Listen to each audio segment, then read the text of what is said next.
Safia, Lioness for Liberation, Presente.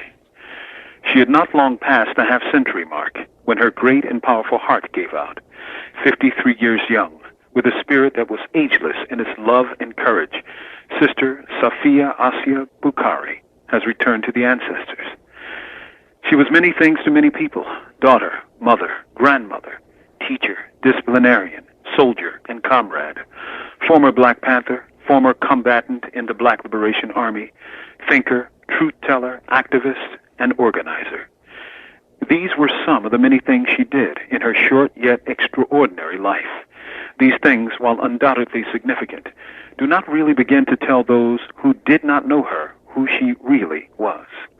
For many, especially many of the nameless and unknown soldiers from various movements still behind bars, she was a lifeline.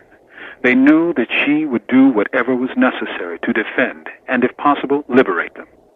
They knew that her great, loving black heart would not turn away from them as they dwelled in bondage. She worked tirelessly for black political prisoners like the New York Three, like Dr. Mutulu Shakur, and others whose names may be little more than distant memories. She was herself a former political prisoner and spent almost a decade in the dungeons of Virginia, and also spent several years on that state's notorious death row. When she couldn't get the medical treatment that she knew she deserved, she escaped to find the life-saving treatment that Virginia denied her. But like her spiritual grandmother, Harriet Tubman, freedom was not hers alone. She worked long and strong for the liberation of her beloved black people. What may surprise many, however, was her original political orientation. She came from a deeply religious and, she would hate the word, conservative family. As a bougie sorority sister, she came to Harlem to study the needs of the black poor while completing her studies. She thought people were poor because they were too lazy to work. What she saw in Harlem, the poverty and hopelessness of the people, as well as the deceit of the cops, radicalized her and led her to the gates of the Harlem Black Panther Party. She, who was once a conservative, became a revolutionary, and she never, ever stopped. It is in that spirit that I share with you the words of Safia Bukhari, learned through the raw experiences of life.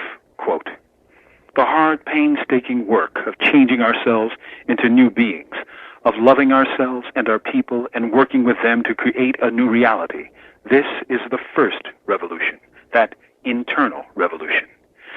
I'm coming to understand what the old ones meant when they sang the words, 'The race is not given to the swift, nor is it given to the strong, but to him that endures to the end,' and what was meant by the fable of the hare and the tortoise.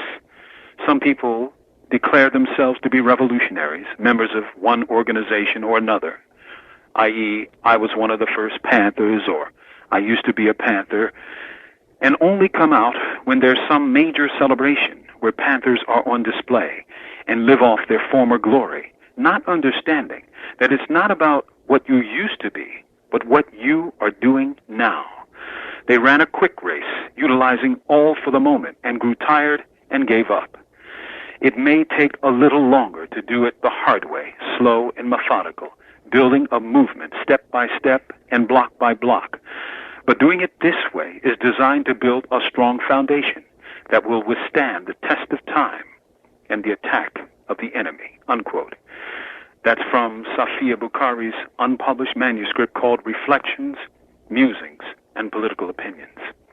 I say to you, many who have known her and many who did not, Safia Bukhari was a true revolutionary, patient, constant, disciplined, loving, and determined.